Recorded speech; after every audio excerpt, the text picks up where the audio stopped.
好来，乡亲啊，继续来看政府开放到12岁到17岁各中高中生来自 BNT 的疫苗。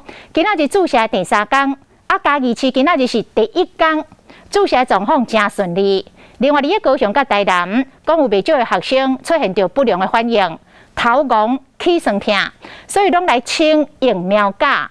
根据着学校的统计，全高雄市早起有1成到2成学生来请假。若屏东有学校注完疫苗了后，全校的学生拢踮厝改用远距离来上课。学生一透早摕小黄卡到学校大礼堂，但要注疫苗。全国注 BNT 疫苗第3天，嘉义市今仔日头1天注射，有同学烦恼心尖，惊会出现不良反应。会怕晕船。嘉义市注射率有9成，今仔日有22000人注疫苗。为着减少学生注射了会红会肿的现象，麻烦务必保护学生。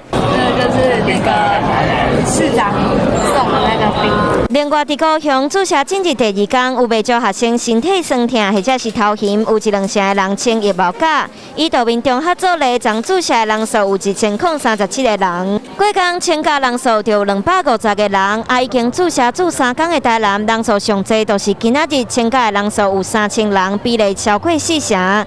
另外，还有屏东4间学校有54个人请假，还有美和科大专科部注疫苗了后，就拢改做线顶教学，全部的学生拢回去休困。注疫苗了后，都有3天的疫苗假会使请。真侪学生想讲拢有假，规气就请假，好好踮伫厝内观察身体状况。好来哦。